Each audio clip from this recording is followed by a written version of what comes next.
Olá, Igreja Família. Nós estamos aqui hoje para a nossa primeira conversa da série Justiça do Céu na Terra. E hoje, com o tema Posicionados contra o Racismo, nós estamos aqui com a Raquel e o Paulo. E eu quero que eles se apresentem agora, rapidinho para vocês. Meu nome é Paulo de Oliveira, faço parte da equipe pastoral aqui da Igreja Batista de Sorocaba. Sou jornalista, formado em teologia e graduando em gestão pública pela Universidade Virtual do Estado de São Paulo. Meu nome é Raquel Bastos, eu tenho 23 anos, sou bacharela em Direito pela FAD Sorocaba e atualmente sou pós-graduanda em Direitos Humanos pelo curso SEI. Nessa primeira conversa, nós vamos perguntar para eles quais são as opiniões deles sobre o racismo na igreja, sobre o racismo no meio de trabalho e em todos os lugares que eles convivem. Então, nós vamos já partir para a nossa primeira pergunta, que vai ser direcionada para a Raquel. Como uma mulher negra formada em Direito, em uma universidade privada, que é de maioria branca, qual foi a sua experiência e o que isso te afetou? Quais foram os obstáculos que foram colocados na sua jornada que você percebeu que foi por conta do racismo? O racismo diretamente à minha pessoa, de uma maneira explícita, não presenciei tanto assim, até mesmo por conta da minha classe social e por eu ser uma negra de pele clara. Que é óbvio que eu sofro preconceito, que eu já sofri racismo, mas não tanto quanto as pessoas que têm a pele retinta. E falando um pouco também sobre as instituições de ensino, a gente pode perceber que as pessoas que são negras dentro dessas instituições, elas são a minoria. Até mesmo tanto no corpo discente quanto no corpo docente. E essa questão de local de fala, a gente pode perceber que as instituições elas abordam com certeza a questão do racismo na sala de aula, porém o local de fala geralmente nunca é do negro e nunca é do negro professor, nunca é do negro aluno. A gente sempre aborda essa questão, mas de uma forma mais obscura. Segundo o IBGE, os negros eles aumentaram na universidade pública, né? Mas o que acontece? Esse aumento ele se deu em razão das ações afirmativas que foram postas pelo governo, que na verdade são os entes superiores. Mas a gente tem que lembrar que para a gente combater essas atitudes de racismo, essa desigualdade, a gente não pode só depender dessas atitudes afirmativas do governo. A gente depende das atitudes afirmativas do governo, que é o ente superior, do inferior, que somos nós, a sociedade, e do paralelo, que são as pessoas que convivem no nosso dia a dia. Então, a gente tem que pensar no sentido, como eu faço para incluir um negro no meu ciclo social? Como eu faço para incluir um negro no meu ambiente de trabalho?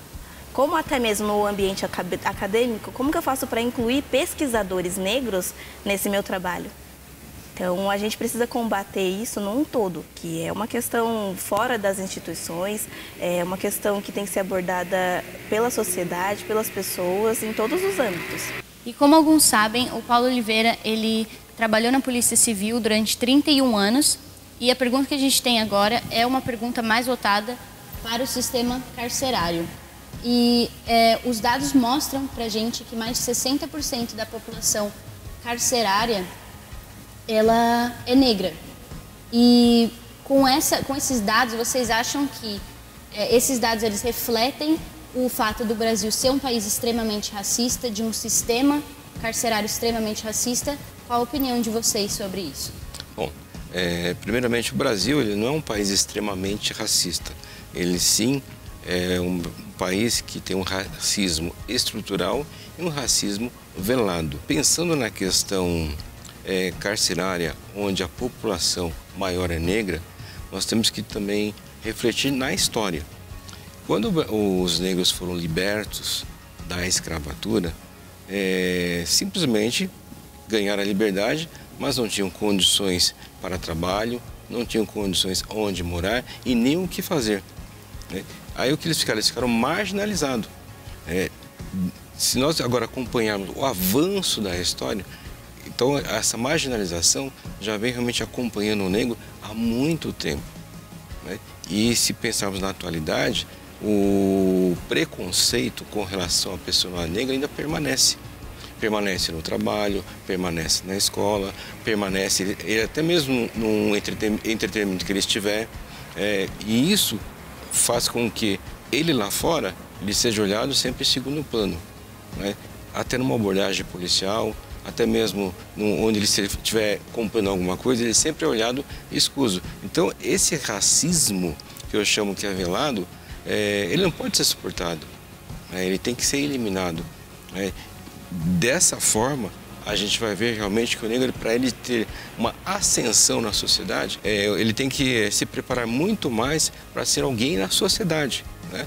Ou seja, marcar alguma coisa, né?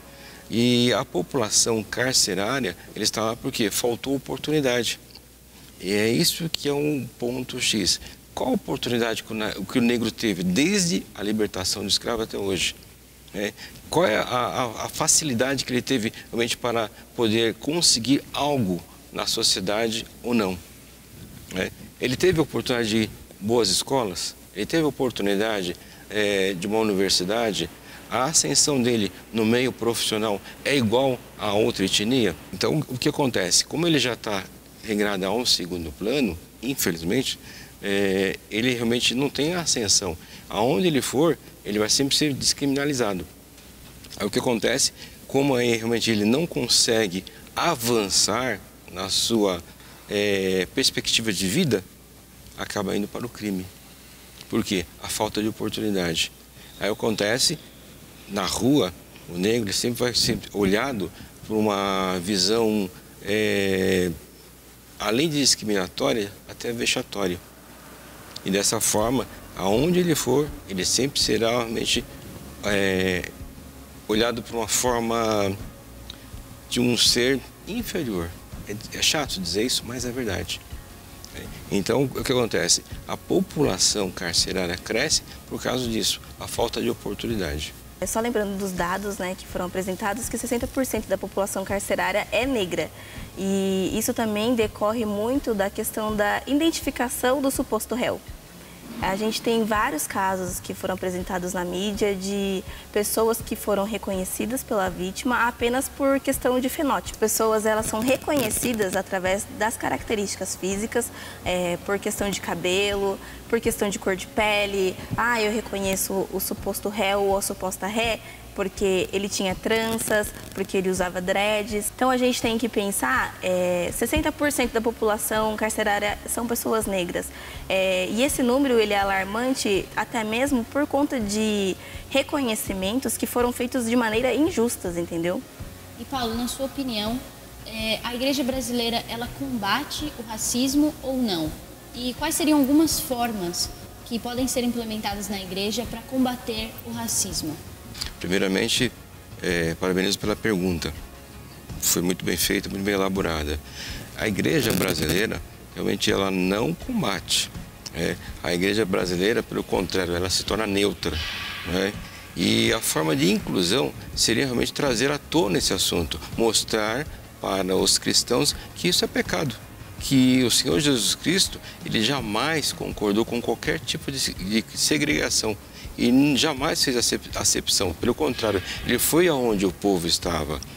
Quer seja ele rico, quer seja ele pobre, quer seja branco, negro, onde tivesse o ser humano, ali Cristo estava. E a gente tem que trazer isso para o púlpito. Mostrar realmente que a igreja não concorda, não aceita.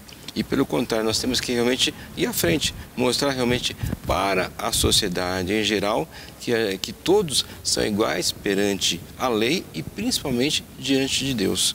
E em questão aos cristãos brasileiros, muitas vezes existe uma confusão entre a relação da cultura afro e da religião afro.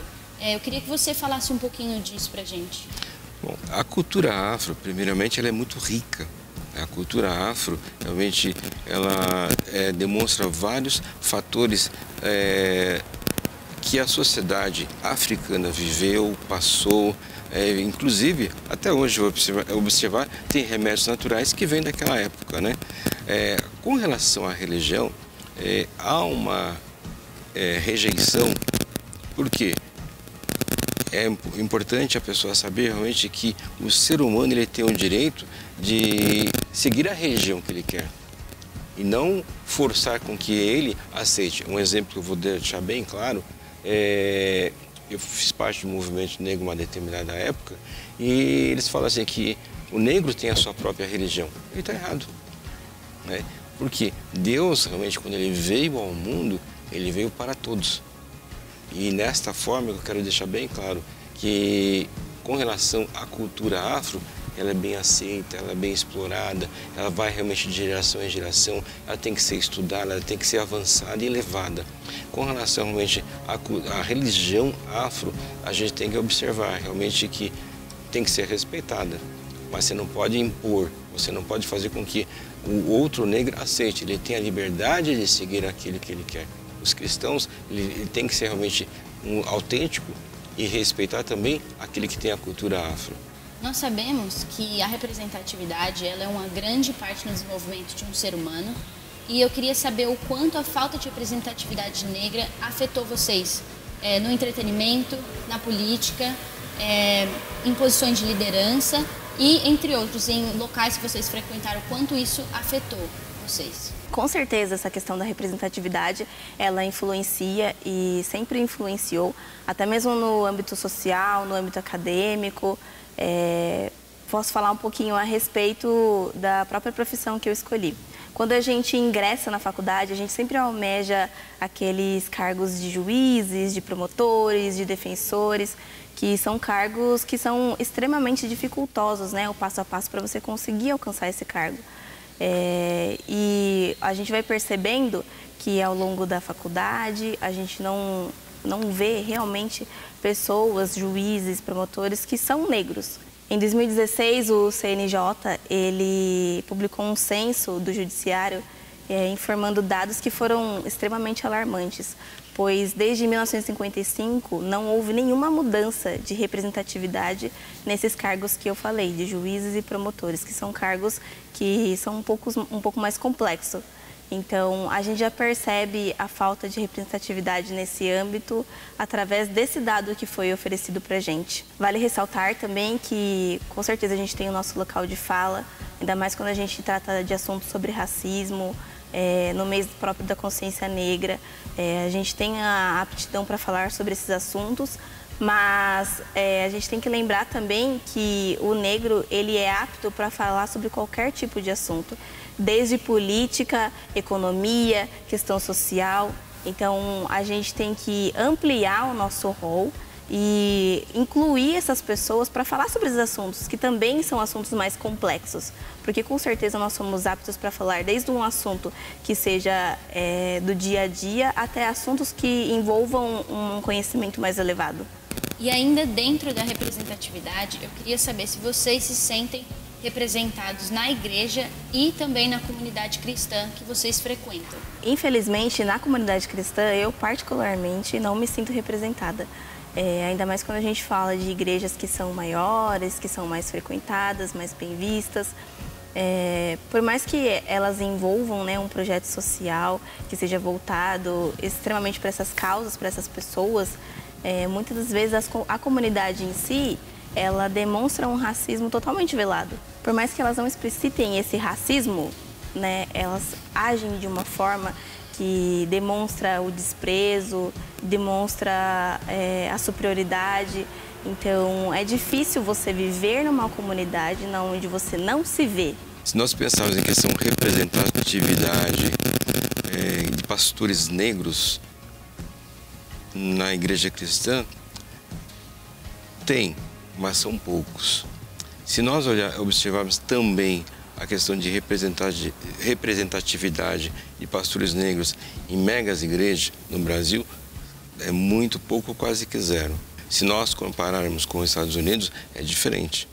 Lá realmente há muitos pastores negros de megas igrejas e fazendo realmente excelentes trabalhos. Agora, se a gente voltar para o Brasil, aí entra a questão da credibilidade, entra a questão realmente da aceitação. E a gente vê realmente que a representatividade no pastorado de pessoas negras, ela precisa ser melhor discutida e melhor avançada. Nossa, se assumir como racista, eu acho que ninguém se assume como racista então, na sociedade. É isso aí. Ninguém se assume. Para todo mundo assim. Então ele é suportado. Depende, né? As pessoas elas estão criando uma consciência de que tipo, aquelas atitudes são racistas. Mas a questão da pessoa se assumir racista, isso é muito além da pessoa, entendeu?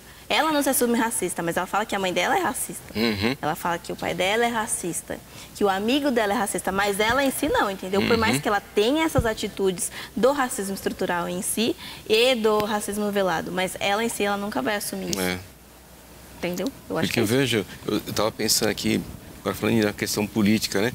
Eu me lembrei, numa determinada cidade, havia um prefeito e esse prefeito foi se candidatar ao cargo de governador. E o presidente da Câmara Municipal era negro. Automaticamente quem tinha que assumir seria ele, né? Mas não, criaram um cargo de prefeito substituto só para ele não assumir. Aí eu fico pensando, hoje, que tem muitos amparos em lei, nós temos que coibir isso de uma forma política, de uma forma educacional e de uma forma até mesmo na questão religiosa. Você vê que a gente tem condições de mudar isso ou está muito longe? Eu acho que ainda vai um determinado tempo. Por mais que eu acredite que da minha geração para baixo, assim, as pessoas elas já estão crescendo, né? Estão sendo ensinadas a serem antirracistas, literalmente. Então, por mais que eu acho que demore um pouco de tempo, eu acho que agora essa questão de você ser antirracista está sendo muito mais abordada dentro das casas, assim, sabe? Então, óbvio que vai demorar um tempo ainda. O racismo, a gente já vem tentando combater isso há muitas e muitas décadas. Mas creio eu que gradualmente, assim, né, e aos poucos a gente vai conseguindo. Que para mim, na minha época, eu lembro assim que em questão de racismo, até uma coisa pejorativa, né? Aquela pessoa negra está se destacando, mas ele tem uma alma branca. Uma coisa que eu nunca aceitei isso, né? Então eu vejo realmente que eles faziam com que a gente aceitasse aquela posição e uma boa. Não lutasse pelos seus direitos, não lutasse pela sua ascensão, porque sempre colocava o negro para baixo, né? Eu vejo hoje, olhando você, seu avanço é maior, né? Eu vejo que na minha época, cargos de gerência, de diretores, de grandes empresários, né? Cargos públicos e políticos, era muito difícil.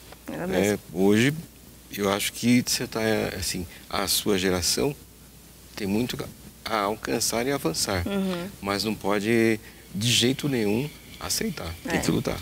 Bom, pessoal, essa foi a nossa conversa do tema Posicionados contra o Racismo, com a Raquel e com o pastor Paulo. Eu quero agradecer a eles, especialmente por estarem aqui, conversarem com a gente, por exporem a opinião deles.